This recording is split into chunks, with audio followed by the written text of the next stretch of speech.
Hello everyone, and welcome to this webinar about combining Wolfram Language and R. So today I'm going to be talking to you about how to use both languages from the same environment. And for most of the webinar, that environment is going to be Wolfram Mathematica, so just the normal standard notebook environment that you're probably all used to. But we are also going to cover how to use Wolfram language from an R environment. So in our case, that will be R Studio, but it could be any R IDE that you use. So before I get into the plan for the session and the actual session, I just want to say if you have any questions, feel free to pop them in the chat, whether you're watching us on Big Marker or YouTube. You should have a live chat on the right.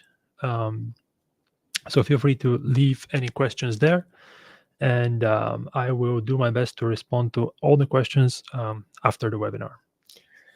So for those of us watching us on Big Marker, there are attendance certificates available. So if you want to get one, just feel free to stick after the webinar. There's a survey where one of the questions is whether you want a certificate or not. So that's if you fill in that survey, you'll have your certificate sent to you in the coming days or weeks. So with that out of the way, let's get into it. So we're going to be using both Wolfram language and R in the same environment to do data analysis, data visualization.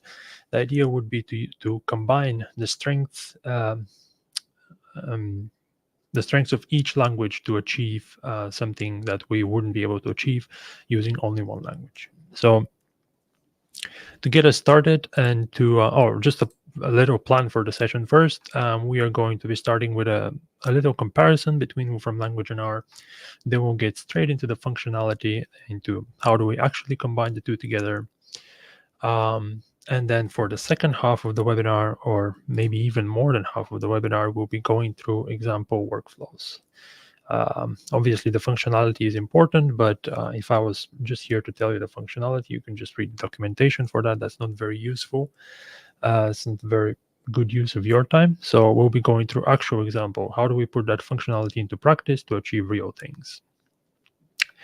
And we are going to be starting with fairly simple examples at the beginning, where we'll basically just be copy and pasting some R code into our notebooks, seeing how we can transfer some kind of more complicated objects between the two languages. But then as we get near the end, we'll move on to some kind of more complicated example, more that are more, how would you say, representative of what you might do in real life. So the idea is to start simple and then build our way up to something more interesting. So that's going to be, yeah, as I said, probably more than half of the webinar. But let's start with a little comparison here. So we have this little table that compares two languages based on some criteria. I'm not going to go into too much detail at this point, just because I expect that you are both familiar with at least with one of the languages, and probably maybe with both of them. But it is still useful to have a quick recap to just set the scene for what we're going to be talking about. So in terms of focus, we say that Wolfram language is a platform for general computation. So whether you are a physicist, a mathematician, a social scientist, you should have access to all the analyses that you need in Wolfram language. Whereas R is really more focused on data science and statistics. That covers the standard library that's already integrated in R, but it also covers the external library. So if you look at external resources, most of them are going to be about statistics, even though, I mean, R is a programming language, so you could technically achieve or do anything you want with a programming language, but obviously it's just the functions that you have available out of the box can be specialized, and in the case of R, they are really targeted towards data science. So in terms of paradigm, we say both languages are multi-paradigm, which is true to an extent, even though it's there is, for example, Wolfram language is much easier to do operations on images, for example, or on sound data and things like that. But really, both languages are multi-paradigm, and you can do analyses on different types of data. So when we get to standard library and external resources, that's where we start to see big differences between the two languages. So really two different approaches or philosophies. In Wolfram language, the standard library is extensive. So by standard library, we just mean the functionality that is available to you without you having to install anything external. So in Wolfram language, as I said, really extensive standard library. We have, I think at this point, more than 6,000 functions integrated into the language. So what I would recommend, my advice to people who are just beginning to use Wolfram language, because I imagine that we're going to have some R users watching us who are maybe interested in the Wolfram language. So my advice for those people would be that if you're trying to write a function to do something, just check the documentation first, because it is very likely that that function already exists, given the huge number of functions that we have. That it's not going to always be the case, but it's always worth checking. I mean, myself, I've had this experience where I had to do something, and then I start writing a function, and I write a function, and then I realize that, oh, it actually existed in the language, so I didn't need to do that. So yeah, especially compared to R, which has a very kind of minimalistic standard library, the standard library in Wolfram language is extensive. However, when it comes to external resources, so that could be just external libraries, but we're also talking about any resources like tutorials, code bases, repositories, whatever that might be. That's where R really shines. It has a great community. It has a lot of users. It's really popular in areas like academia, which means that a lot of people have developed a lot of great resources for R, and those are really extensive.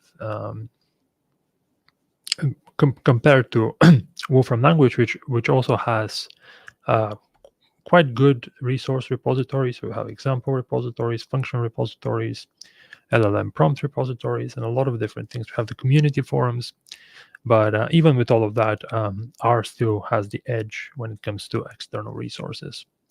So it's a really, it's a difference in kind of philosophy. With Wolfram language, the idea that the goal really is to have everything in one place, whereas R really relies on the community for its resources. Then we move on to computation type. In R, we really only do numerical computation, whereas with Wolfram language, we can do symbolic and numerical. It's not very important for this webinar specifically, but it is a difference. So the other big difference is obviously in the license. So Wolfram language is under a proprietary license, meaning in practice that if you want a license to use the language, you need to buy it, essentially. And with R, it is distributed under a free and open source license, specifically GPL v3 and v3, v2 and v3, meaning again in practice that if you want to use it, you just have to download it from the internet for free, and you can start using it. So in terms of key advantages, just to wrap this section up, the main advantage of R is obviously that it's free. It is a big advantage. Anyone can start using it right away. They don't need to agree to any, well, they need to agree to the GPL license, but practically speaking, you can just download it and start using it. You don't need to pay anyone any money, and it is because of that R has this existing external resources, because that's the language being free is what has allowed it in part to really become popular in areas like academia. In terms of key advantages for the Wolfram language, we have speed. So even though they're both interpreted languages, which are, although I should say that Wolfram language has a compiler that you can use if you are interested in those things, but it's more advanced and out of the scope of this webinar. But they're both interpreted languages, but even with that, Wolfram language is much faster for the majority of the things that you will do than R. I mean, R has never been really known for its speed. Another advantage for the Wolfram language is its integrated knowledge base. So we're going to see how that becomes useful in one of the examples. Actually, in a few of the examples, I think we're going to use the Knowledgebase. But basically, the Wolfram language has access to all the data that is in Wolfram Alpha. So I'm guessing most of you are familiar with Wolfram Alpha, but it's this symbolic AI system that is underpinned by a lot of computable data on a lot of different domains, from science to pop culture to so on. As I mentioned, we're going to use that in a bit, so you'll see what I mean if you're not familiar with it. And then finally, as of more recently, we have had LLM integration into Mathematica notebooks, which is really helpful, especially with if you are a beginner to intermediate user. It's really helpful to have essentially an AI assistant that lives in your notebook. Really helps with writing code, getting explanations for things, and so on. Even though obviously it's not perfect, and but there is a very good integration with external services. So if you already use OpenAI's API, for example, or Anthropic or Palm or whatever, whichever API you're using, you are able to just in a single basically interaction just connect that to your Wolfram notebook and start using it. So that's really helpful. So I think that's it for comparing the two languages. We're going to see how some of these differences play out once we get into the actual workflows. For example, we're going to have a workflow where we use the extensive standard library of R to do something without having to rewrite it in Wolfram language. And we're going to use Wolfram language to do some calculation much faster than we're going to do than it would take us to do it in R. So we'll see how these differences play out a bit later on, but this is just a very kind of brief recap of the two languages. All right, so combining the two languages. Obviously, there are two ways to combine the language. One is to use Wolfram language from R, and the other is to use R from Wolfram language. I mentioned that we're going to be focusing on using R from Wolfram language, but we're actually going to start with doing it the other way around. We are going to open up RStudio, and we're going to use something called Wolfram Engine or Wolfram Script. And I'll show you how that works. Actually, I'll just open RStudio now and do that. Give me a second. Okay. So hopefully you should be, oh, this is way too small. Give me a second. Hopefully you should be able to see my RStudio window now, where I have a few lines of code. And this is just an R script that I have written. Oh, by the way, I forgot to mention that you have access to all of these files, obviously the main notebook, but all of the files that I will be using during this session, you can access them. There is a link to access them at the top of the chat. So if you are interested in kind of following along, or probably more likely if you want to look at those files after the webinar, feel free to download them now, and that should give you access to all the files, including this little R script, which is in the main directory in a folder called Wolfram script. So this is where this little script lives, and you can open it again in RStudio, or you can open it in any IDE that you want to use with R, but RStudio is probably for our Wolfram users that are not that familiar with R. Maybe RStudio is essentially probably the Mathematica of the R language, in the sense of it's a very popular front end. It has a lot of nice IDE features and so on. But anyway, to get back to the Wolfram script and how we actually use the Wolfram language from R, is that we're going to be using something called Wolfram script. And Wolfram script is an application that gives us access to the R evaluator from any command line interface, really. So that could be the R terminal, it could be the terminal on your system, just anything that has access to the shell of your system is able to use to call the Wolfram evaluator. So in this case, we'll be using this function called system, which and the function system does exactly that. It is able to access the command line interface, the shell of our system, and through that, it's calling Wolfram script, and it's passing it some expression to be evaluated. So let's go line by line here. Let's start with the first one. We have system, which is going to send the command to our command line interface. We're calling Wolfram script. This -c that you see here stands for code. So we'll be sending Wolfram language code to Wolfram script for evaluation. And then here on the right side, we have our Wolfram language expression. So in that case, just 3 plus 3. This can be any Wolfram language expression. Could be just a simple calculation like you see here, but it could be just any valid Wolfram language code that you can get the result in kind of numerical or text form. So anyway, let's run that and see what happens. So we are looking at the console here. We're running system Wolfram script 3 plus 3, and we're getting back 6. Once we have that result, we can do whatever we want with it. We can assign it to a variable. We can do our calculations to it. We can just treat it as a result. Now, that works, and that calculation was performed from the Wolfram language evaluator. So it is the same thing as going to a Wolfram Mathematica notebook and typing 3 plus 3.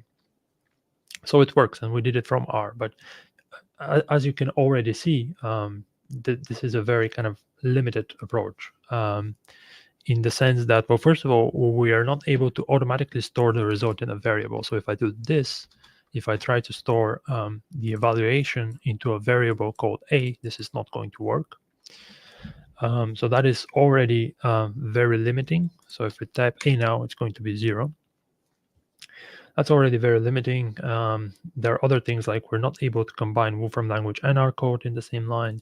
So it's a functional interaction, but it's not very useful, so to speak. But in any case, it is a way in which we can call Wolfram language. However, if you have Wolfram scripts, you're also able to call them from system Wolfram script. So in this example, I'm using a little script called BBC articles Wolfram script. And just in case if you're not familiar with Wolfram scripts, they're just text files that contain Wolfram language code. Typically, those scripts perform just any operation. It could be any Wolfram language code, but typically they save it to a local file, and we can really make use of that. So in this example, I have this Wolfram script here, BBC article WLS. It's a kind of a simple Wolfram language code that takes all the news articles from the front page of the BBC for today, and it puts them into a nice data frame for us that really into a CSV file. It saves everything into a CSV file that we can then import from R and use it in that way. So if you have Wolfram language scripts, that's probably a more kind of fruitful way of using Wolfram language from R, because you can just execute the script, and if you know that the script is outputting some file, so for example, my script, I know that my script is going to output this file called BBC articles CSV, and since I know that, I can then import that file from my R environment, and then I can do my operations with it. I'm not going to run this script just because it takes a few. Oh, actually, why not? I can run it. It takes a few minutes to get all the articles from the BBC, but let's try to run it and see if it works. And I can kind of talk in the meantime.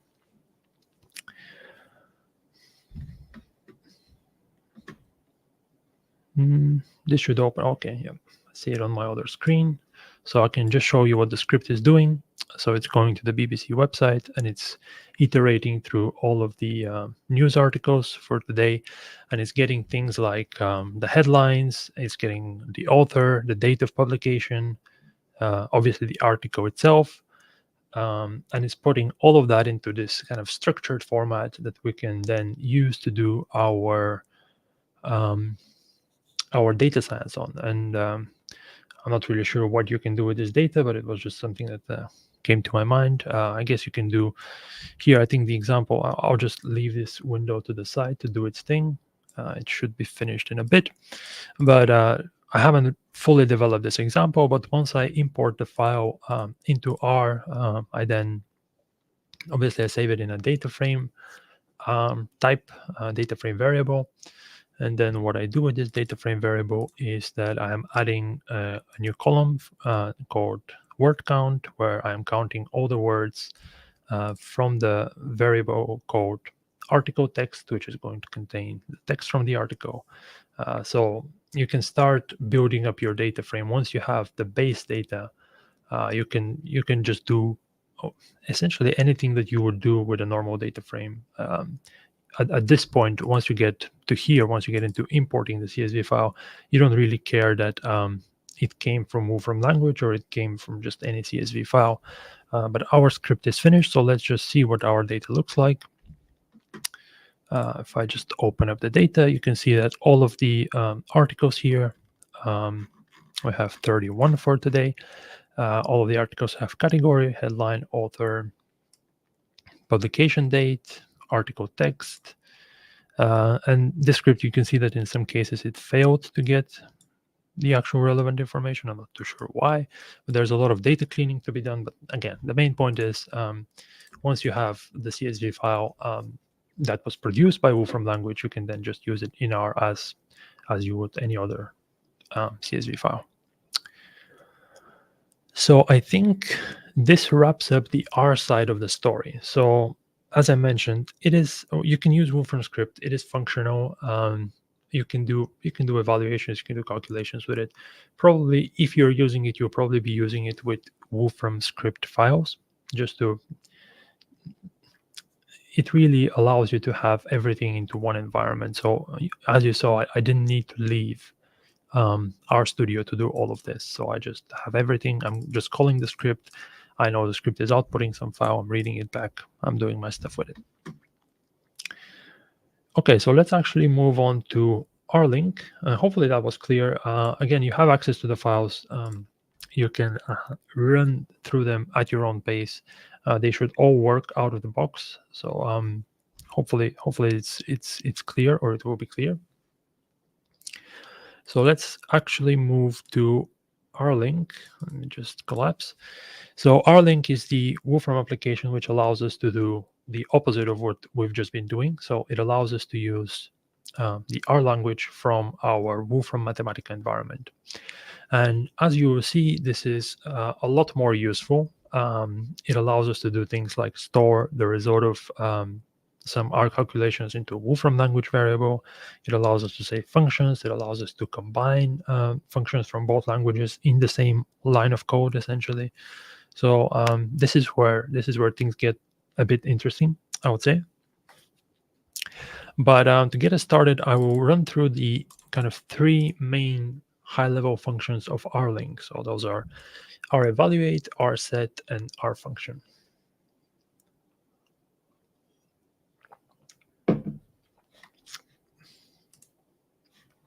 Okay, so let's start with REvaluate, or external language cell.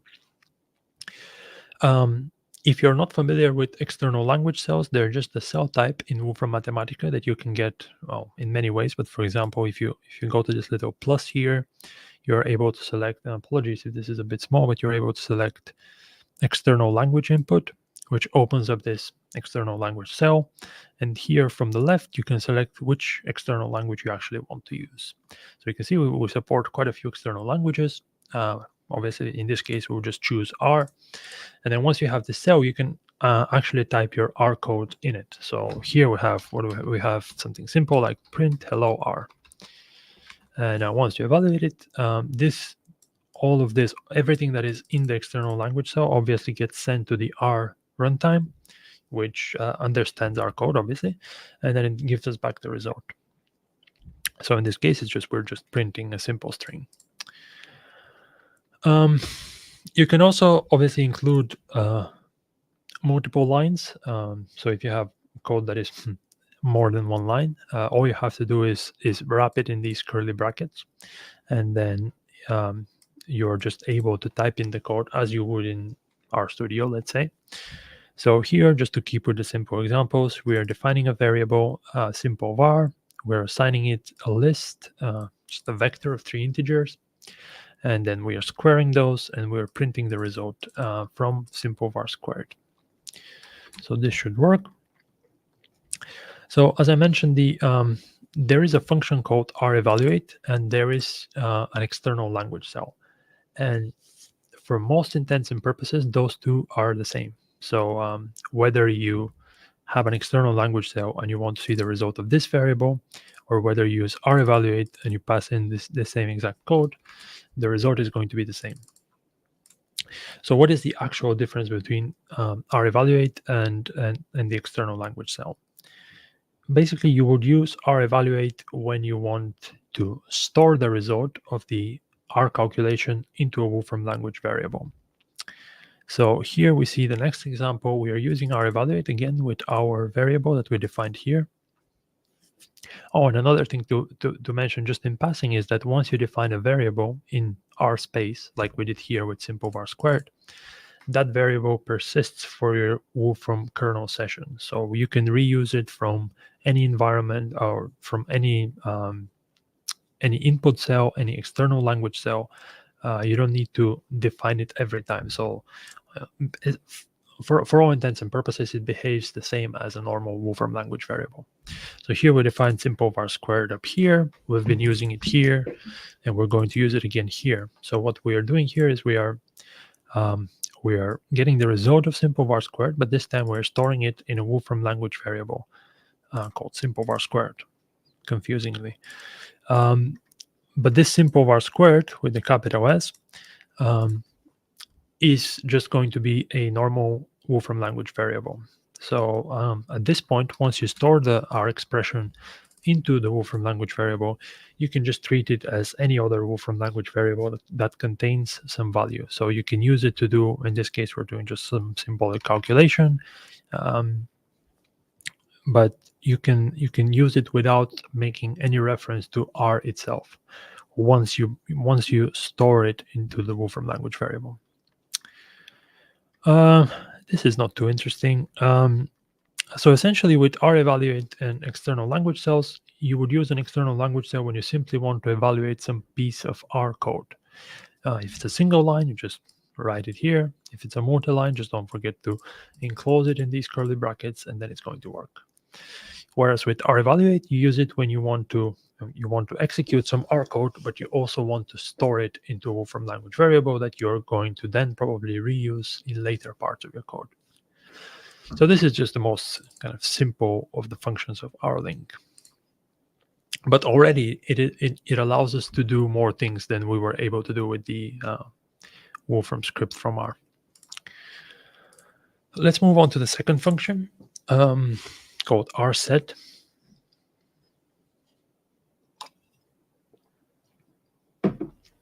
So with revaluate, we were storing the results of R code into Wolfram language variable. With rset, we're going to be doing the opposite. We're going to be storing the results of Wolfram language expressions into R variables. And you can see here, immediately we have an example. So rset takes two arguments. The first one is the name of the variable in R space. So in this case, we're saying myvar. And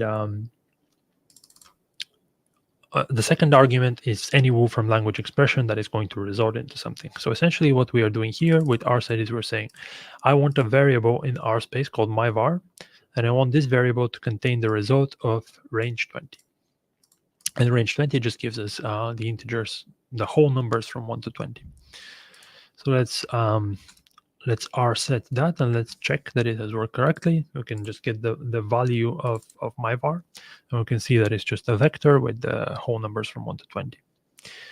Again, just like before, once you have it, once you have the variable that contains the value, you can use it from either language, you can use it from either environment, just as if it is a normal variable.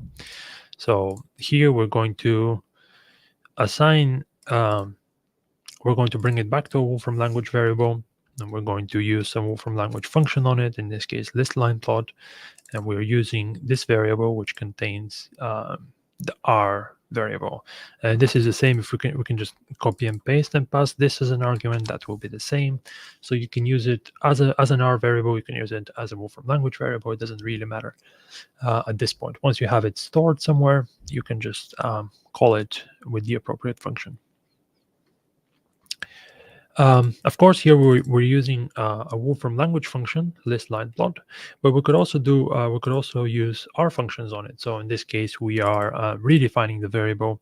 We are subsetting the first 5 elements, and all of this is all of this is R code. So we're not making any reference to Wolfram language here. and we're still able to get the result back. So yeah, really once you have it in a variable, you can do whatever you want with it. So yeah, the main reason you would use rset over revalidate is to pass Wolfram language expression to the R workspace. As you saw, this works really well with simple objects like strings. You can pass around vectors, you can pass around booleans. So any simple object is natively supported by RLink. So it is going to be simply converted to whatever is the most appropriate type, if you want to think about types. So if you have an integer in Wolfram language, it is going to be converted to I think an integer as well. In R, if you have a boolean, it's going to be true and false, and so on. However, if you are dealing with any more complicated objects, like for example, here we have a 3D plot, and as you know, 3D plots are these objects in Mathematica that are interactive. They have a lot of properties. They're essentially more complicated objects. So what happens if we try to pass, let's say we want this 3D plot to be stored in an R variable for some reason. So if we try to do rset, and let's say I want to store this plot into a R variable called my 3D plot, we are going to get an error message saying the expression is not convertible to R. And that's simply because RLink doesn't know how to represent this 3D object in the language of R data types. So there is no really obvious representation of this object in our workspace. So rset just refuses to do it for us. So what do we actually do if we want to pass more complicated objects between the two languages? Well, there are different solutions, and some of them are more kind of complicated. You can define your custom data types, and you can define a function in RLink that understands how to map these custom data types from one language to the other.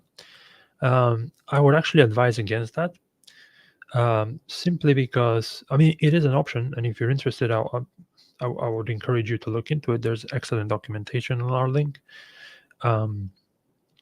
But for most of the time, there are going to be much more simple solutions, and we are going to be using those simple solutions in the examples. But just to foreshadow a little bit, the most common simple solution would be to just save whatever object it is you're trying to pass to the other language. Just save it to a local file that both languages understand, and then import that local file from the other language. So when we get to our examples, we'll be producing some plots, I believe, using ggplot2, which is R library, a very common R library for producing plots. And those plots will be too complicated for RLink to know how to transfer, even though they're essentially images, but they have some extra properties. So instead of going through all the trouble into defining a custom data type for a ggplot through RLink, we're just going to save the plot to a local file, into let's say a PNG file or JPG file, and then we're going to import that file from Wolfram Mathematica. And that is, I really recommend doing that whenever possible, just because it saves you a lot of time. And essentially, if you think a PNG file is something that both languages already understand, so there's no need to reinvent the wheel in that sense. But we'll look into how that works in practice a bit later on. But just to recap the rset part, you mainly use it to assign the results of Wolfram language expressions to variables in R. So the final high-level function of RLink is going to be R function, and what R function is going to allow us to do is to store. Oh, it's in the name. It allows us to store R functions into Wolfram language variables, and then we can use those functions alongside our normal Wolfram language. So here we're taking a very simple example. We have a function that takes string vector. It takes a string. I don't know why there's a vector in there, but it's a function that takes a string, and it uses several inbuilt kind of R functions like gsub and to lower to kind of modify the string. So what it's actually doing is it's going to be replacing spaces with underscores, and it's going to be replacing capital letters with lowercase letters, and then it's going to return the string. So what we can do is we can pass this whole function. So all of this is just normal R code here.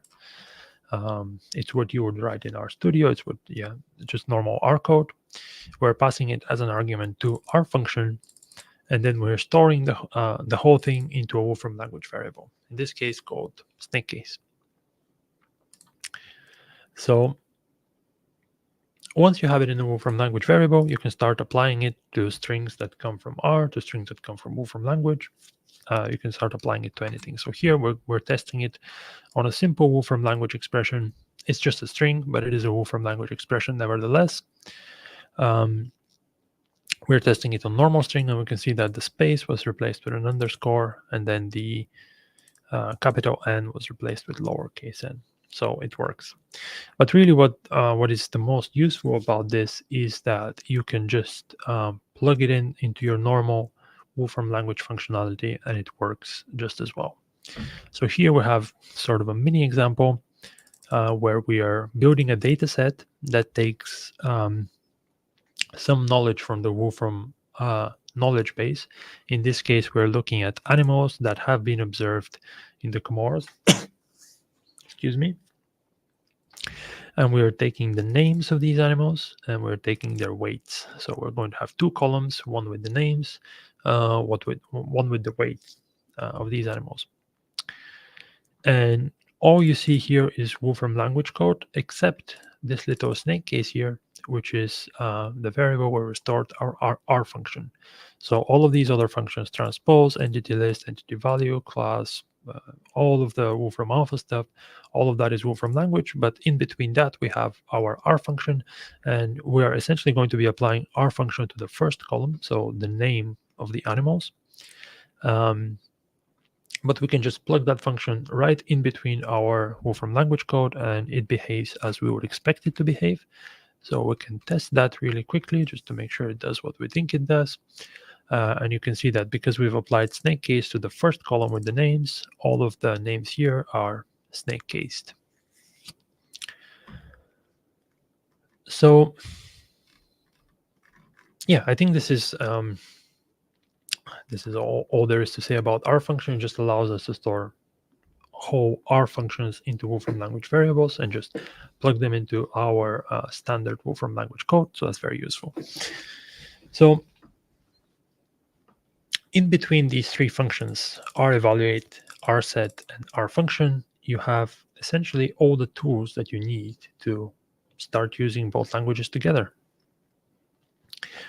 So with that, we're going to move on to the actual examples, and we're going to see how we can use these functions to kind of accomplish real world tasks.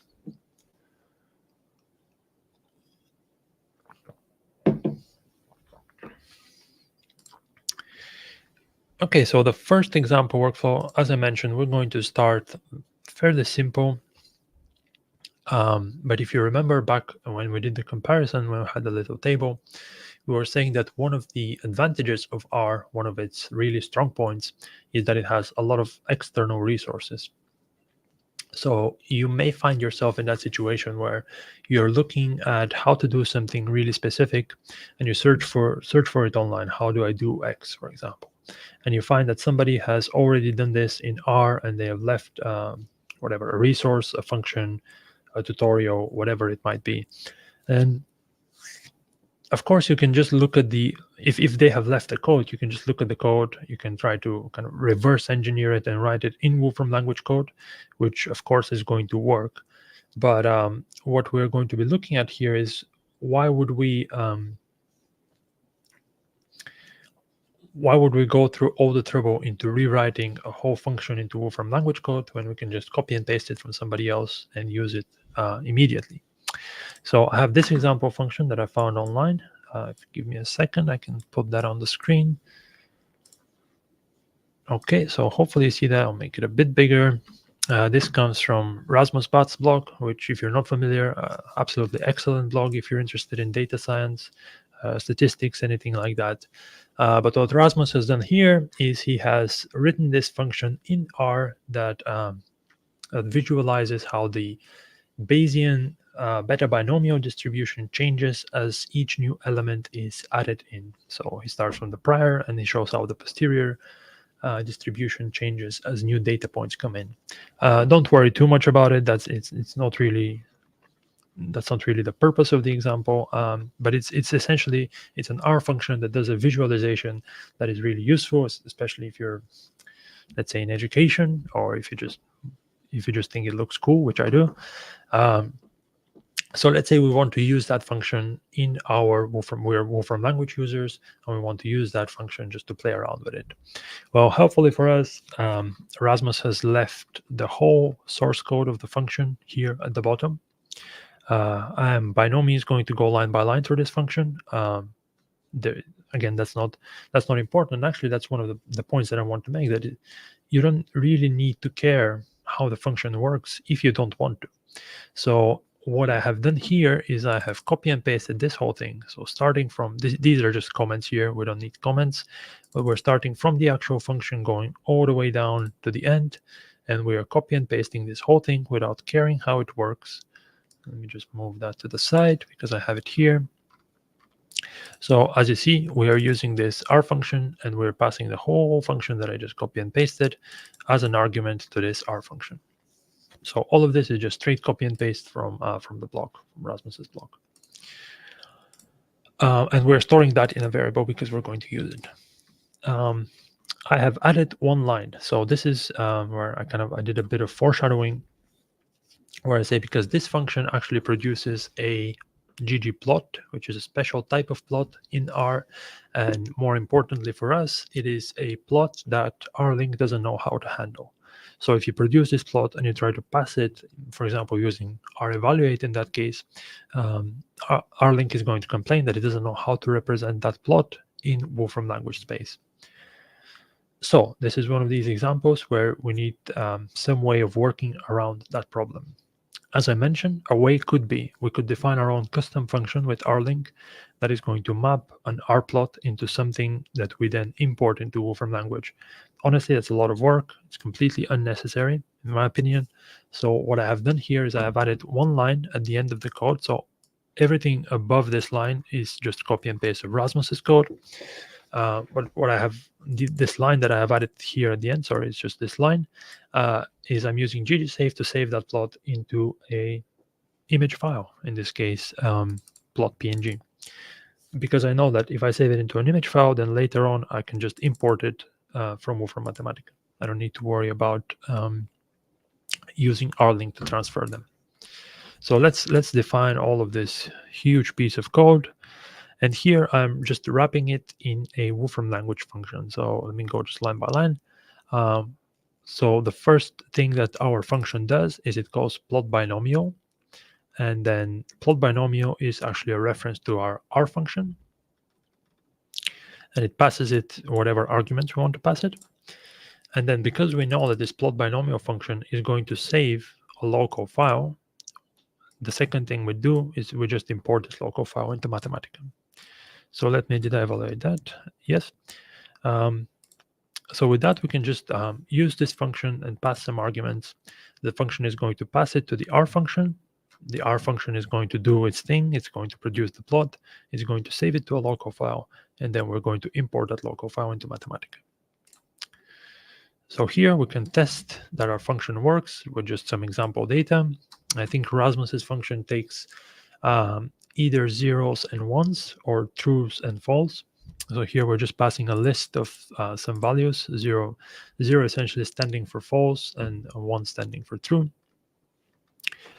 Just to check that it works, we can pass some random choice, true and false, 50 of them, just to see, because they're random, the plot is going to be different every time, but we can just play around with that just to see how it looks different.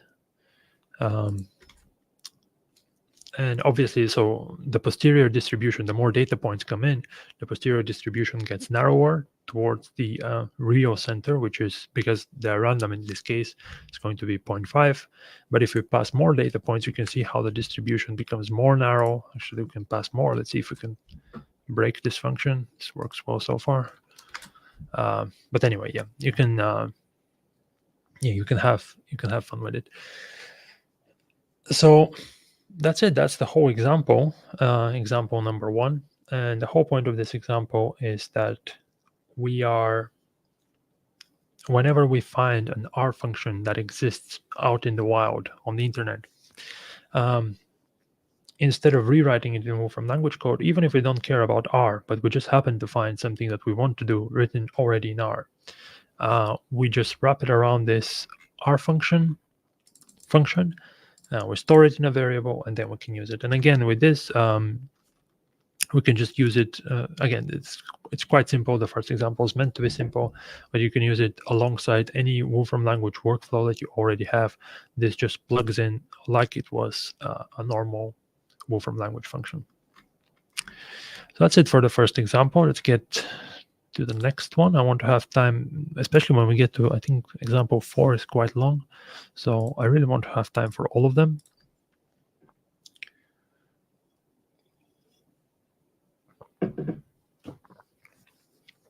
Okay, so in the first example, we used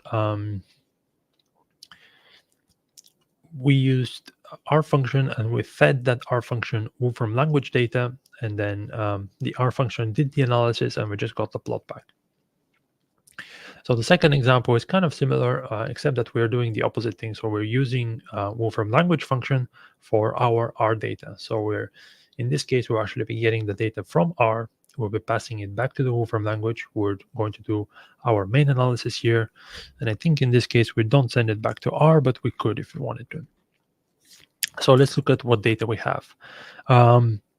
Here I have this R code. So TSDL is just a library that has a collection of time series data. So time series is one of those things that's much easier to do in Wolfram language. So if you've ever tried to do time series in R, you know that it could be a pain. I guess depending which library you use to do the analysis, but typically you would have your time series data just as a normal list or a data frame or a matrix or anything like that. And some of the libraries really insist that you format it in a specific way. Whereas with Wolfram language, we're going to use time series model fit, and that just takes anything. It's not picky at all. So the idea here is we're getting some data from R in the form of a list, and this is what we do here. So this is probably not the best example because TSDL, the library, already contains data that is already formatted as a time series. But I want to show you if the data was a list, if it was your own data, you've collected the data or you found it from somewhere, and it's in a list format, just a list or a vector, whatever you want to call it, that you can pass it to Wolfram language and you can do your analysis. So here I'm actually taking a time series data and I'm converting it into a normal list. But in any case, so we are taking the 170th. So this TSDL contains hundreds of different data sets. We're taking number 170. Here we're just doing our converting to list, and we are storing everything into this variable called for export. Now, this is a variable, obviously, in our workspace. All of this is in an external language cell. So what we're going to do now is we are going to use revaluate to get the value of this variable for export and store it into a Wolfram language variable. We can just get the description of it as well. So this is Wolfram sunspot number. So it's a time series data. To be honest, I'm not completely sure what it is exactly, but it's some property of the sun that people measure every year. And in this case, we have the measurements from 1770 to 1869. So the number of Wolfram spots, whatever they are, that people have observed for this 100-year period. And that's just a typical time series data. Normally, just regular observations of something across a time period. But anyway, we imported the data here in Sunspots. So Sunspots at the moment contains just a normal list. Oh, it's a list of lists, actually. Of course, because it has the year and it has the number of woofer spots in each sublist. But this is just a very kind of basic, probably the simplest way you can store this data, and already without doing any additional work, we can apply time series model fit to it. We're applying this to Sunspot, so this syntax here, this is the same as this. So we are applying our time series model fit, and we are relying on Wolfram Language to pick the most appropriate family of models, and we are storing that model in a variable. Once we have that model, we can get its parameters, we can get the predictions for a certain year, so we can say, based on this data, how many woofer sunspots should we expect in the year 2024, and the model tells us you should expect 47.11. In any case, then we can, again, once we have that into our Wolfram language, we can do all of our Wolfram language things in it. I'm not sure why this doesn't work. Sunspots model. Oh, I see. I was using some different data before that. Yeah. So this works fine. You can do your Wolfram language visualizations on it, obviously. You can add labels to all of the things. So this is the this is all the second example really is. It's kind of the opposite, the mirror image of the first example, where we can say, well, I guess this is more relevant if you are already an R user, but there's something that is much easier to do in the Wolfram language. For example, time series analysis. So instead of wrestling with R to convert your data into the appropriate type and so on, you can just pass your data to Wolfram and just do your analysis here. Once you have this plot, again, you can just very easily export this plot as a local image if you want, plot PNG, and then you can export this and spot labeled plots and spots labeled. Oh, I didn't actually evaluate this. Yeah, I'm still using the old variable names. Sunspots plot. Okay, this works now. Sunspots labeled plot. And this exports it, and then you can import it in R if you need it for some reason. Because again, if you try to pass this with R set, I believe that this is not going to work, because plots in Wolfram language have this kind of interactive. You can see when I hover at a specific point, I get these nice pop-ups. So for example, in the year 1838, there were 103 woofer spots. So if you try to pass this through RLink using RSet, that is not going to work. So, but this is just a very easy way to do it. Okay, so that's it for the second example. And let's move on to the third one.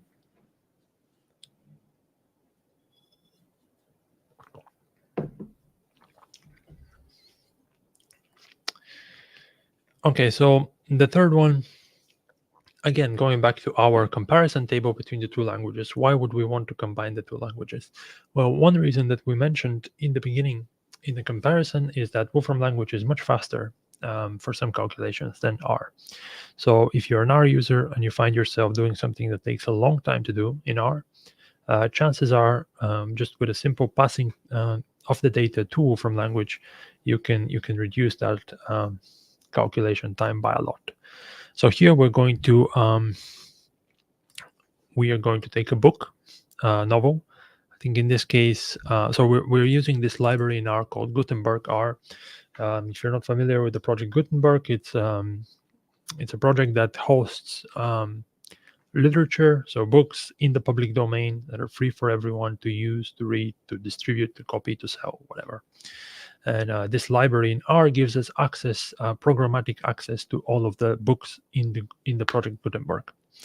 So here we're calling the library, and we are assigning. We're saying download book with ID 2600 and assign that book to a variable called book.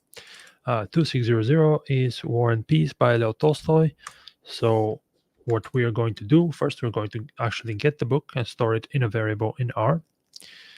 Then let me just and then we are going to get the text of the book, because I think when you download something from Gutenberg using Gutenberg R, it gives you some metadata as well that we don't necessarily care about here. So here we're just getting the whole text of the book, and we are storing it in a string, which, as you can see, we can see the beginning, War and Peace by Leo Tolstoy, and then we have the full book, which is a text file that is 5.6 megabytes, which is quite a lot for a text. Obviously, it's a very long book. The reason why we want a very long book is that we're going to produce a word cloud. I guess you're familiar with word clouds. It's these. It's a visualization of a text where the more often a word is mentioned, the higher, so the bigger it appears in the word cloud. So word clouds are a fairly simple thing. You're probably doing more complicated things with R and Wolfram language, but it's a good example to use because it requires a reasonable amount of computation. So it needs to tokenize the whole novel, to remove stop words, to count frequencies, then to plot everything. So as you see, even so, the computer we use here to present from is quite powerful, quite beefy. But even with our computer, it takes quite a while to actually produce the word plot. So let's actually start producing it now. So essentially what we'll be doing is we got the variable from R into Wolfram language, and we are using the word cloud function. This is a Wolfram language function that is going to produce, well, a word cloud of the book. And then we're going to do the same thing in R, and we're going to compare how long it takes to do it in Wolfram language and how long it takes to do it in R. So to do that, we can use this absolute timing function, which times how long an expression takes to evaluate. So we are doing again the same string, the same thing. We're doing a word cloud on the string join to book, to string for the book. Essentially, we're splitting the book into different words, and we are applying the word cloud function to that, and we're measuring how long it takes. So you can see in the output, the first value is how long it took. So it took the Wolfram language 17.9 seconds to produce this word cloud. Just to compare, we can do the same thing in R. So again, we'll be saving this to a image, and we are using essentially the equivalent of this function just in R syntax. So instead of absolute timing, we're using system time, and then word cloud is actually the same, and we are applying it to book, to the text of the book, which is the same thing that we have here. I'm actually not going to run it because it takes quite a while, but I can show you that the last time I ran it, it took almost 6 minutes to produce this word cloud, and we can then import it. Obviously, again, we're doing this whole exporting to a PNG, and we are importing it later from Wolfram Mathematica. But I don't want to sit here for 6 minutes waiting for this to finish. But you can by all means, you can test this at your own pleasure, because the main point here again, it's not the word cloud. It's if you have any time-consuming analyses, any computationally intensive tasks in R, it may be very well worth it to combine the two languages for that purpose, to offload the computationally intensive tasks to the Wolfram language, and then once you have this, you can transfer it back to R, do whatever you want with it. But yeah, that's the idea. And obviously, this is a very kind of a situational example. So if you're mostly doing analyses that don't take that long to finish, they only take a few seconds, then this is not really going to be worth it. So you can just do everything in R. But big data is becoming very common. So more and more people have databases or tables that are thousands, hundreds of thousands of rows, big matrices, big strings like we have here, if we're doing analysis on books or even on a corpus of books.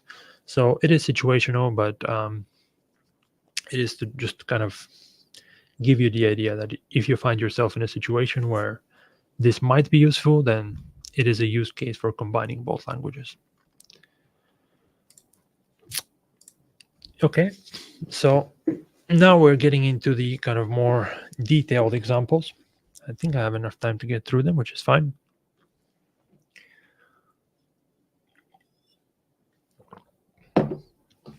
Okay, so in this example, we will be passing data back and forth between Wolfram Language and R, and we're going to start with a CSV file that already exists that I just found on the internet.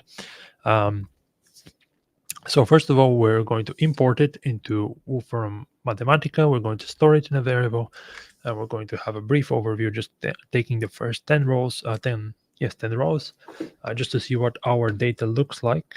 So I'll just get rid of this. So what do we have here? We have a CSV file that contains the coffee production, the total production of coffee for different countries, and this is in tons, I believe. So we have a lot more countries in this, but we're just taking the first 10 rows just to visualize it. So for each year, we have the coffee production for all of these countries. So what we want to know, what we want to do with this data is we want to build a model. We want to say, how can we predict whether a country, because this data, let's say it ends in 2001. I want to say, how do we build a model that predicts what factors are likely to influence that that coffee production. Normally, if you have a lot of variables, you can start experimenting with them. But in this data set, we don't have anything. We just have the final coffee production. So it is really up to us to start adding variables. So we can start thinking what is likely to be an influential factor on coffee production. And for this example, I have taken two factors. I have said that the population is going to be one factor. So the more populous a country is, the higher its coffee production is going to be. And then the other factor that I think is going to predict coffee production is climate types. So depending on which climate types are present in a country, that's going to predict whether it produces more coffee or less coffee. So normally what we would do is we would try to find that data, so data on the populations of the countries and data on the climate types from some external source. We'll probably search for it in Google, and then we're going to start adding it to our data set. But that takes a lot of time, and this is where we're going to make use of the Wolfram knowledge base, because data on population and data on climates of different countries is something that already exists in the Wolfram knowledge base. So we don't need to go outside of that to get that information. And so for the first half of this example, we'll just be sitting in Wolfram language. We're not going to be making too many references to R. And we're going to use Wolfram language to kind of populate the data for these two factors that we think are going to predict coffee exports. And then in the second half of the example, we're going to, once we have this data together with our original data, we're going to pass the whole thing to R, and that's where we're going to do our main analysis. We're going to construct a linear model, we're going to plot it, we're going to do a line of best fit and all of that. We'll do that in R. But I may not go line by line just because this example is fairly long, but I'll give you kind of the gist of what is happening at each step. So as I mentioned, the data on population, so we're starting with population. We want to know for all of these countries here, what is their population? As I mentioned, this data already exists in the Wolfram language, so there's no need to go outside. So if you do something like, say, France population, you should be able to get the number. And what we want to do is we want to do that for all of the countries in our data set. So we can add this information as another column, and then that's going to be a variable that we use in our model. So before we do that, we are going to do some data cleaning. And for this, we actually use R function. So it's just, we're using this G sub function, which I think in this case, this is a regular expression. No need to worry about it if you don't, if it doesn't look sensible. But what this function does is it's going to delete everything that is in parentheses. So because I think, so we can see an example here. We have Bolivia, and then in parentheses we have plurinational state of. So when we interpret those countries as Wolfram language entities, like I did here with France, for example. So France works, but if I have France Republic of, it's probably, this works, but okay, sometimes it doesn't work, sometimes it works. We really want to clean up all these things in parentheses, so then we can be sure that it's going to work when we try to interpret them as countries. So we're preparing this function, which is going to take the names of the countries and is going to remove everything that is in parentheses. So then we're going to apply it, and then we can see this is the list of all the countries. And now, which one was it? Bolivia. Now Bolivia is just Bolivia. It's not Bolivia plurinational state of. So we have cleaned up the data, and since we have cleaned up the data, we can start getting our actual values. So to do that, we are using this interpreter function, and we are saying interpret whatever comes here. So this is a slot. Interpret that thing as a country and get the value of its population. So we are passing this whole list of countries here, and we're saying interpret them as countries and give me their populations. So here, as the output, we have the population. So the population of Angola is 36 million, etc., etc. Then we're doing some more data cleaning. We are adding a header, and we are appending this whole thing back to our original data set. So here, if we look at the first and the last column of our data set, now we have the population of the countries, which is one of the factors we cared about. Because when we pass this data back to R, we're going to say, okay, this is going to be one of our predictors, one of our independent variables.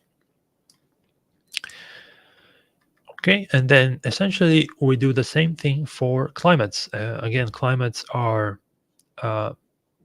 information that is already available in the Wolfram knowledge base, so there's no need to look for that elsewhere. In fact, there are a lot of things that I don't know why I'm using France every time, but in any case, I just want to show you all the properties that you can get of countries that are already integrated in the Wolfram knowledge base. So I'm saying, what can you tell me? What information is there in the Wolfram knowledge base about France? And you can see not only do we have population and climate, we have all of these. So we probably could have picked some more interesting factors to predict coffee production, but in any case, you have a lot of information for each country. So yeah, again, we're interpreting all the country names as countries, and in this case we are getting the climate types. I'm not going to run line by line for this code because it's the same idea as the previous one, except in this case we want to be the way we're going to store the information about climates is we're going to have a separate column for each type of climate that's present in the dataset. And then if the country has this climate, if the climate is present in that country, it's going to get a 1. And if the climate is not present, it's going to get a 0. So you can see that in Angola, there is no humid subtropical and there's no tropical rainforest climate. But in Ecuador, there is tropical rainforest climate. So this is, we are structuring the data, we're anticipating the kind of the structure that our R code is going to require to run the model. Other than that, it's just a lot of data cleaning and putting things together. It's not very interesting, so I'm not going to bore you with that. But at the end, we have our final data set, which let's see what that looks like. Essentially, we're going to have this list of lists, this matrix, which is going to contain so the first list is just the headings. So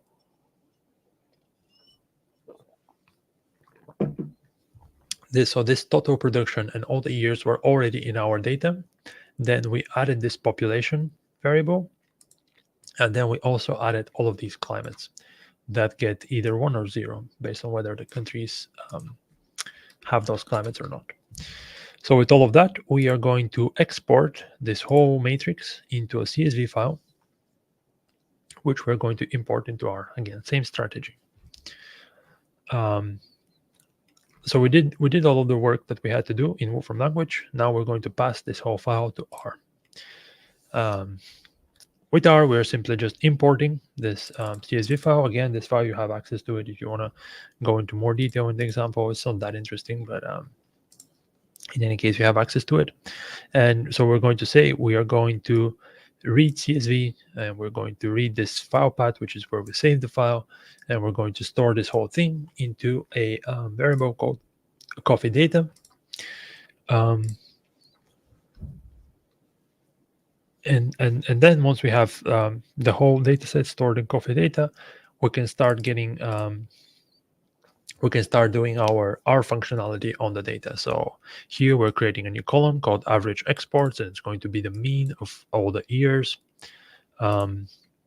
This is probably a good point to talk about data frames and just data sets in general, because if you notice, before I exported this file to CSV, I converted it to just a simple matrix rather than a data set or a list of associations or anything like that.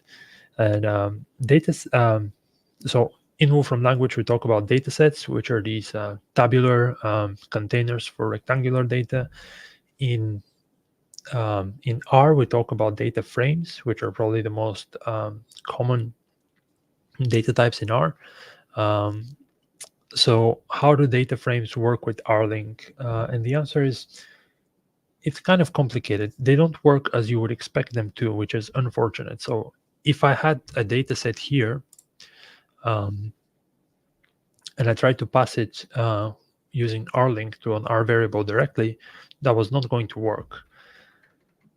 Even though you would think that if you try to do that, the kind of the most sensible mapping would be for RLink to map it to a data frame, but it doesn't work, unfortunately. So again, the solution is easy: just export it to a local file. But then weirdly, if you have a data frame in R, you can use table form on that data frame to kind of visualize it in Wolfram language. However, if you try to store it in a variable, it's not going to work. So it's really unfortunate, because as I mentioned, data frames are a really common data type in R, and it would be nice if they worked perfectly without any issues. And I'm not really sure what the problem is, but I've been experimenting for them for a bit, and they don't really work as you would expect them to work. But as I mentioned, in this case, if you use table form and you try to and you apply it to, so this coffee data, once it's in R, this is a data frame. So we're just taking some of the rows, so the first 5 rows and the first 10 columns. If you use table form, you get this really nice table. You get what you would expect. But then if you try to store it in a variable, it doesn't always work. So that's just a little aside, just to let you know that data frames don't really behave perfectly. But in any case, coming back to our analysis in R, so here we got the means of all the exports for all the years for each country. We're appending it back, and here we're average exports. I think I forgot to evaluate this. Maybe. See, yep.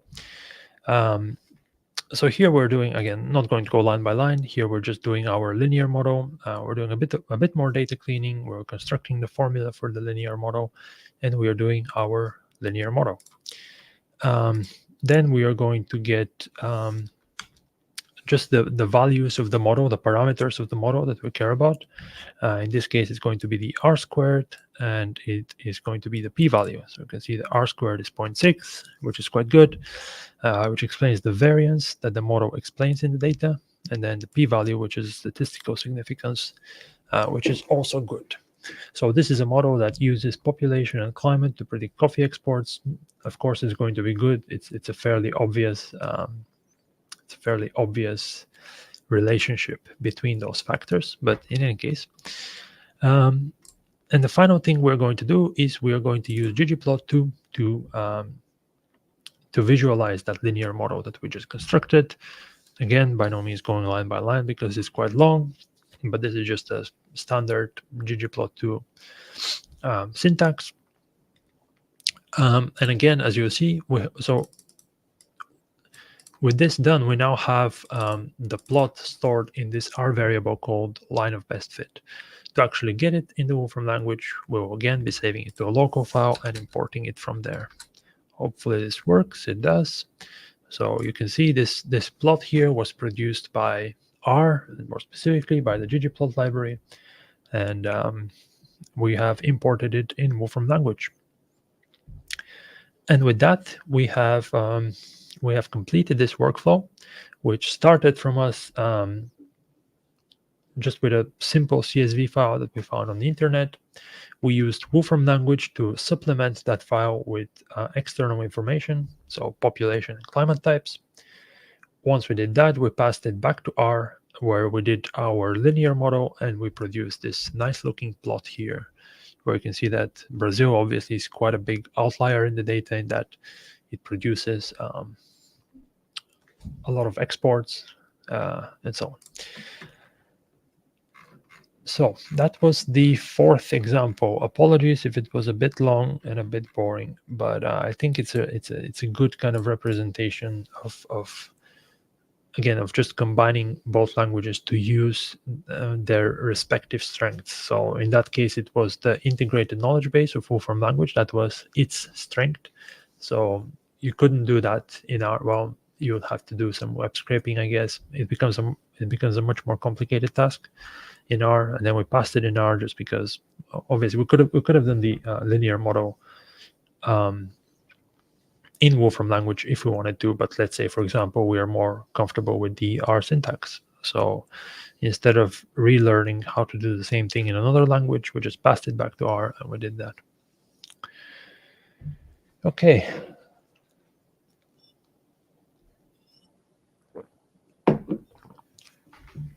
So we have arrived at the last example, and unfortunately this example no longer works.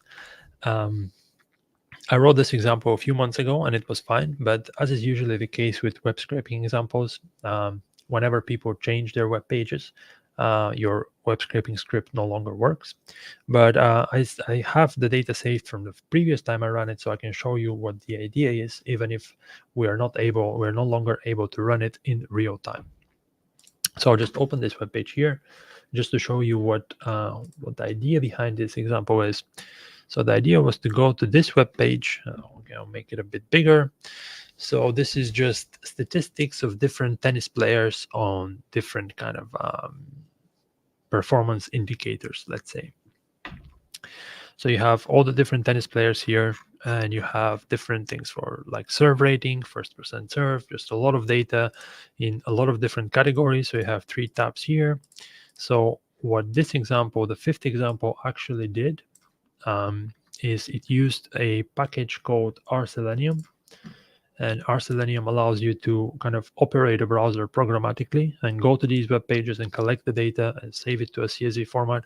Actually, it's kind of similar to what we just did back with the BBC articles, if you remember, when we were using Wolfram scripts. But we can obviously do this in R, and RSelenium is probably the most popular package to do that. So what this example used to do is it used to go to that web page that I just showed you. It grabbed all of that data and it saved it in local files. So as I mentioned, that worked a few months ago, but now what the ATP website has done is it has added these captchas where those things you prove you're a human, select 10,000 fire hydrants, those things. So now our web scraping script no longer works because it's not able to deal with those, so it doesn't get access to the data. But I still have the data saved from the last time, and obviously there are ways around these captures, but I haven't taken the time to kind of try to bypass them, and I probably shouldn't for a webinar. But in any case, that was the idea here. We're going to be using this web scraping script, get some data from the web. Then once we have this data that we got with RSelenium, then we're going to import it back into Wolfram language, and we're going to create an interactive plot using manipulate which is again one of the strengths of Wolfram language, is that we're very easily able to create these manipulate elements that are interactive, that allows us to be more interactive with our data. So I'm not going to run this. This would have worked absolutely fine if there was no captcha on the ATP website, but as it is, and it's quite a large piece of code anyway, just because it was going to a different pages, it was clicking buttons on the page to load more players and things like that. So if anyone's interested, feel free to explore it. But the kind of end result of this whole huge block of R code was this write CSV command, which once we had all the data, we were writing it in this file called tennis data CSV. Luckily, I have tennis data CSV from the last time. So we're going to go ahead with the example. We're just going to pretend that we did all the scraping live and we got this tennis data CSV file. Okay, so once we have the tennis data CSV, we import it in Wolfram language. Just going to run through this, see if is this the right. So I'm just looking to see, because there were some lines here that were not necessary. I'm going to see if this works now. But essentially, the way that the data, that we structured the data when we were importing it was that we had a column with the images. Oh, this works. But we had a column where there was a link to the image of whichever player was that row belonged to. So what we are doing here in this in these few lines of code is we are importing the actual image from the link and we are embedding it in the data. Again, going back to our comparison table, we mentioned that one of the things that is very easy to do in Wolfram language is to operate on different types of data. So here we're going to be using the images of the players to do some cool stuff with them. And then the final step is producing this manipulate element, which is, if we go down, we can see what it looks like.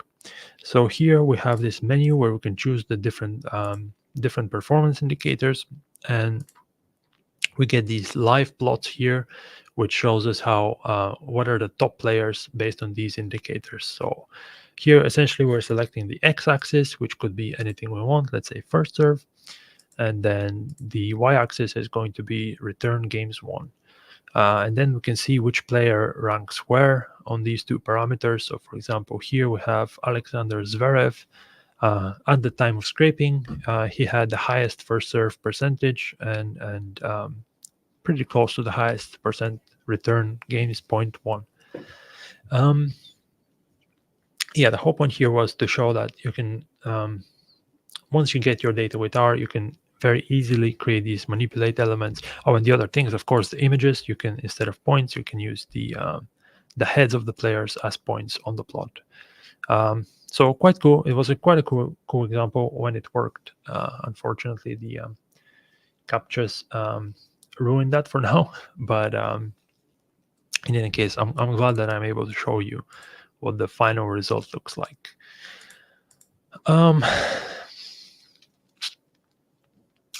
Oh, and then there's one more command that we can deploy this plot to the cloud, and then we can share this link with other people, and they're able to do this, to kind of play with the plot and then have the full interactivity.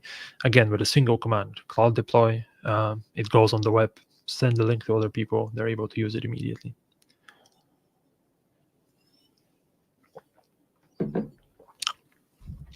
And I think this is it. That was the last example. Apologies again that we couldn't do the web scraping part live. It's just really annoying with the captures. So just to have a little conclusion, hopefully this gave you an idea of how you can combine Wolfram Language and R, and how to really use the strength of one language to kind of complement the other. So again, with the examples, hopefully, I know that you're probably most likely not going to be doing these specific examples, but the whole idea behind the examples was that to give you some ideas, even if you don't do exactly the same thing, hopefully it will give you some ideas of what you can use this, especially RLink, but also, I guess, Wolfram script, what you can use it for in kind of real world tasks. So hopefully that was somewhat interesting. Yeah, I'll go through the questions now. I already have a few. So if you have any questions, now would be the time to put them in the chat. If you're watching on Big Marker, you can put them in the chat on the right. I think we are also streaming to YouTube. So if you put your questions there, then they will be sent to me as well. So yeah, I'll just give you a few minutes just in case anyone has any questions, and I will start answering.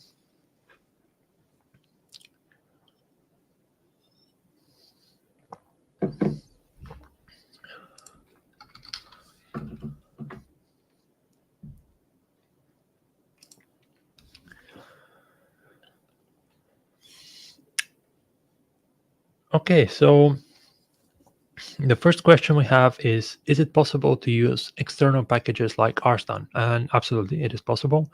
You can use all of the just any external package that you have in R. You can use it via RLink, and it should work in the same way that it works in your normal R environment.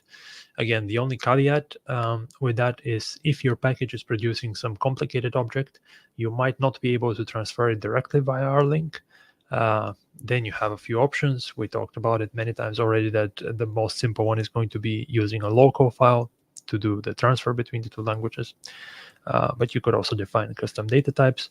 But to answer your questions, yes, it is absolutely possible to use rstan or any other packages. I mean, we already used quite a few in these examples. We used ggplot, we used Gutenberg R, we used the time series dataset. So yeah, it is absolutely possible. So the next question is, within an R external evaluate cell, does this need to use the standard Wolfram language shift enter to execute to run the R code within it? Yes, yeah. So if we go back to the external language cells, yeah, you just do the normal shift and enter, and it executes the code. It sends it to R, and you get the result. So yeah, it behaves very much like a normal Wolfram language cell with the shortcuts. Thank you for the nice presentation. Well, thank you for listening. And the question is how to set up RLink. So yeah, obviously I should have mentioned that, but the good news is that there's not much setup involved. So if you have R already installed on your computer, then you are the first time you run an external language cell or R evaluate, then RLink is going to be automatically set up. So you don't need to do anything. There's no installation, there's no downloads, there's no importing external packages. So just execute an external language cell, and hopefully Mathematica should be able to locate R on your machine.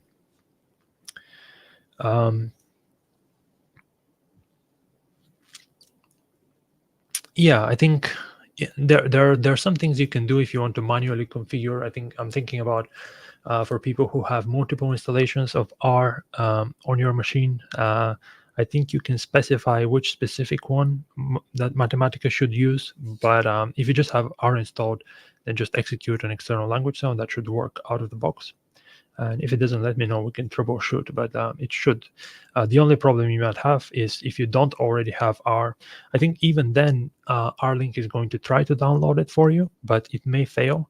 So I would recommend, or I would always recommend just downloading it from CRAN or wherever, installing it, and then it should work out of the box. Let's get on to more questions. You answered my questions after I posted it with your example using the Gutenberg workflow. Yeah, that's perfect. Yeah.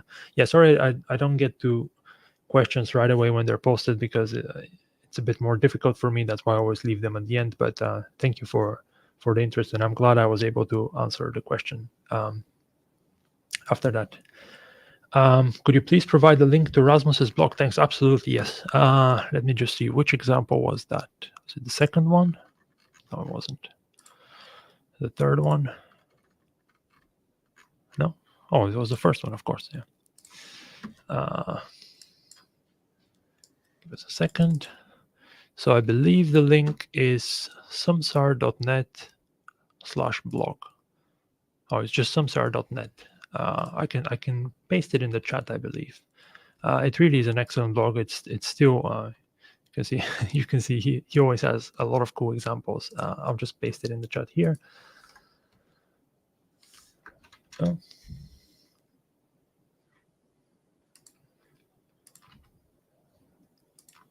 Yep. So hopefully you should be able to access that. Let me just move that because it's a bit distracting with all the flashing things. Okay, so more questions.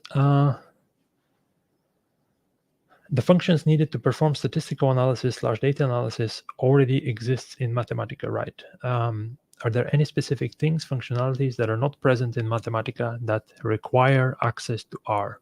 Few examples, please. That is a good point. So for everything that we have been using R, you can most definitely do the same thing in Mathematica. I'm struggling to think of examples of something that you can only do in R that is impossible to do in Mathematica. Fundamentally, because again, we're talking about programming languages, so you can do anything you want with programming languages. It's just that some things are easier in one language or another. So then the question becomes, what is easier to do in R compared to Mathematica? I would say there are some simple kind of edge cases. I think doing an ANOVA in Wolfram Mathematica is a bit more involved than it is in R, because you have to import an external package. If I'm not mistaken, maybe somebody will correct me, but I think the last time I tried to do an ANOVA in Mathematica, I found that it was more complicated, so I just used R. So it's mostly going to be for things like that, not things that only R can do, but things that R is better suited for. I'm trying to think of any other examples. I think the other examples will be just some external libraries that do something very, very specific that, again, you could do in Mathematica, but it would take you some time to rewrite all the code in Mathematica. So for those things, it's probably better to use R. But I don't really have any excellent examples of something you can do in R that it's impossible to do in Mathematica.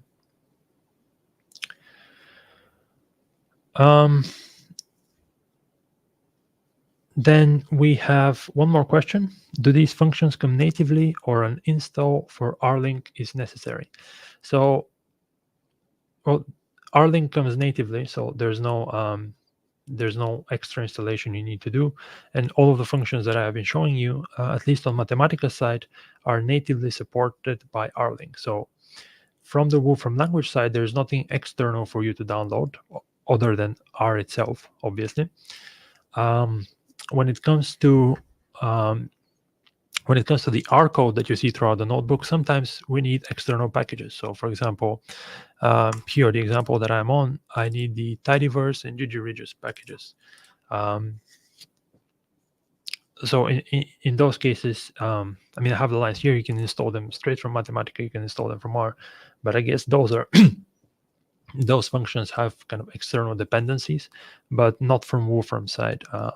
No, everything you saw on the Wolfram side is natively supported. Okay. I don't see any more questions. Last chance if you want to ask something. You can always email us with any questions or any problems, especially if you have trouble setting up RLink. As I said, it should work automatically, but maybe sometimes it won't. So we'll be happy to kind of debug that. Seeing if there are any questions on YouTube.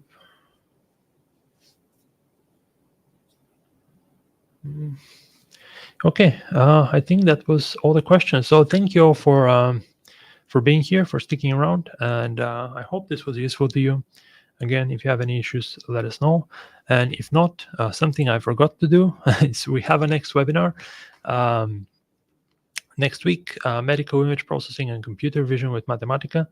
And if you're interested in that, by all means, sign up. There's a QR code, there's a link, and we are looking forward to seeing you all there. Thank you very much. Hope you have a good day.